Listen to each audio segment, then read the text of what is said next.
What if it was possible for us to heal our bodies without the need for doctor visit after doctor visit, or medication after medication? Would it be something you'd be willing to try? This is a question I found me asking myself.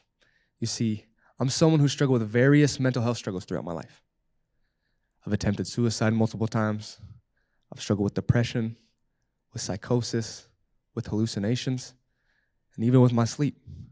But for the first time in a long time, I felt like I finally had things on track. I got my bachelor's degree after dropping out of college. I had a podcast that just hit over 100,000 downloads. I felt like I was making a difference in the community that I lived, and I was traveling to speak the way I'd always hoped. It felt like maybe for the first time in my life, things were finally going my way. But then I ran into one huge problem. I came down with extreme stomach pain and constipation. And the stomach pain and constipation, it almost immediately derailed my life. I got to the point where I had to take a break from school. I got to the point where I couldn't work anymore. I couldn't travel to speak and do the things that I loved. I couldn't even work out. The majority of my day was spent laying down on the couch trying to think of ways to get through the pain that I was in. And this constant pain, it led me to going to the doctor to what felt like over and over and over and over again, where I kept hearing the same thing. You have a healthy colon, take this laxative. You don't want to take it too much. We'll prescribe you some medicine, go home. You seem to be healthy. We hope you feel better. So I got to the point where I felt desperate because the medicine they prescribed me, although it helped a little bit with my stomach, it led to chronic back pain. I had muscle spasms throughout my body. It made my body feel shaky, and I constantly felt sick. So not only did I feel like I was struggling with this stomach pain, it felt like I was struggling everywhere. It got to the point where I even went to the emergency room, to where they told me, this isn't an emergency. You have a healthy colon. Please go home. And so in my desperation, I reached out to a mentor of mine. His name is Jared Scott. And I told him about all the pain that I was in and how it felt like I was going through all this for months and I couldn't figure out a solution. And in that moment, he asked me a weird question. He asked me if I ever tried forgiveness. And for me, I was like, what's forgiveness going to do for me? Like, I put myself together mentally. I was in a good mental space. My problem was physical. My stomach hurt. My back hurt. I felt sick all the time. How is forgiveness going to help with any of that? And then he told me the story of his wife, Mackenzie. Mackenzie was diagnosed with celiac. She was diagnosed with Crohn's. They didn't even know what to diagnose her with. They just told her body couldn't really accept nutrients. They told her she'd never be able to have kids. And so she was in the same place to where she felt like she was going to the doctor over and over again and getting nothing that was helping her with her health. And so she felt like she had to take her health into her own hands. And what she landed on was forgiveness. And by working through her forgiveness, by replaying all the hard moments that she ever had in her life and choosing to forgive the people that hurt her, which in turn let go of the pain associated with those moments, now her body's able to accept nutrients. She can eat almost anything. And she's had 2 beautiful boys and they have a girl on the way.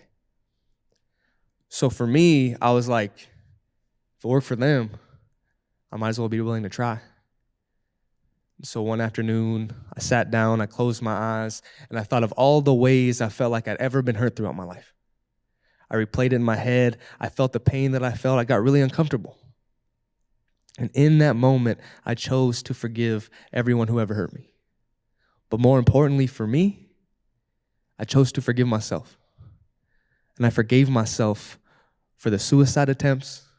I forgave myself for the self-harm scars that still mark my body. I forgave myself for the ways that I felt like I was behind. I forgave myself for the ways that I felt like I hurt myself and others. And I can tell you, I immediately felt the shift. I remember going for my daily walk, which often felt exhausting. I had to cut short most of the time because I was so out of energy. But that day, I was full of life. I remember I was running, I was jumping, I was singing songs. I started skipping even. People were probably looking out their door thinking, what's wrong with this guy? But for me, for the first time in a long time, I had energy. And for the first time in a long time, I felt hope. And as time continued to pass, that medicine that wasn't working for me, it started to work. I got to a place where my stomach got more consistent, to where I wasn't in so much back pain all the time, where my muscle spasms went away, where I didn't feel constantly sick. And so then I could start focusing on the things that mattered to me again. I got back into grad school. I went back to work. I got back to working out. And I got back to focusing on my dreams and goals and the things that matter most to me. And I can tell you that none of that would have been possible for me without forgiveness. Now, I know it's easy to look and say, like, this is just two stories. But research points to the same thing. An article from Johns Hopkins University states that research shows that forgiveness alone has the power to improve our cholesterol, has the power to improve our sleep, has the power to lower blood pressure, to reduce pain, and most importantly, to reduce stress. And the reason I say most importantly to reducing stress is because stress plays a huge role in our bodies. Not only does stress lead to things like heart attack, a study from Harvard Medical shows that it also can lead to a higher risk of dying from cancer. You see, stress plays a huge role in our bodies because stress over time turns into prolonged stress. And prolonged stress can lead to inflammation. And when we have inflammations in our bodies want to fight it. But when there's nothing wrong, our bodies can fight us. So what forgiveness allows is it allows us to let go of the pain and hurt associated in our bodies, which lets go of that stress, which lets go of that inflammation, which allows our bodies to finally begin to heal. Now, I know the question can be asked, like, how do I forgive? Like, where do I start? To where I say forgiveness isn't something you can just be like, oh, it's whatever. Like, I forgive them, I let it go, I don't care. No, it's something you have to sit with. And you have to visualize it, and you have to remember what you've been through. And oftentimes you have to get really uncomfortable. And in that moment, you have to choose forgiveness anyway. And forgiveness isn't just something you can do one time. I see forgiveness the same way I see working out.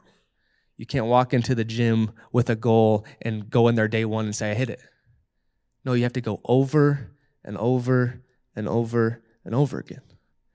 But as time passes and the more that you do it, that weight that once felt so heavy, it doesn't feel heavy anymore. And in terms of forgiveness, you're finally able to let it go. And even I got to the point where I was like, I forgave everyone. I forgave myself. I'm going to work on this anymore. I'm going to do this anymore. Then I got word in December that someone that meant the world to me, her name was Sam, had taken her life just a little over a year prior. And immediately I was overcome with pain and frustration and anger and sadness and guilt. And I was overcome with guilt because me and Sam, we had fallen off. And so me and her, we hadn't talked in a long time. And so I felt like I wasn't there for her when she needed me. And I missed the funeral and I missed all these other things I felt like it was so important for me to be a part of. So that guilt, it ate at me. And as time passed, not only did I watch myself struggle mentally, I watched my body start to struggle physically again. And so as I watched myself continue to fall apart, one day I sat down and said, it's time for me to forgive again. So I forgave Sam because I know what it's like to be in so much pain and so much hurt. You feel like that's your only option. And I forgave myself. Because I knew if I had any idea what she was going through, I would have done everything that I could have to be there for her. And even though we hadn't talked in a long time, I truly felt that us not talking what was best for us both. And that deserved forgiveness. And I can tell you right now, because of the forgiveness that I did in December and the forgiveness I started almost 2 years ago that I still do every day to this day, that my health now is in a place that I didn't think was possible for a long time. I continue to push myself and do things that for a long time I didn't think I'd ever be able to do again. And I can promise you that Jared and Mackenzie would say the same thing. That forgiveness was the most important part of their healing journey. So in a time when so many of us are struggling with so many different things, and it feels like there's no end in sight, I implore you to try forgiveness. It may not just change your life. It may just save your life. Thank you guys so much.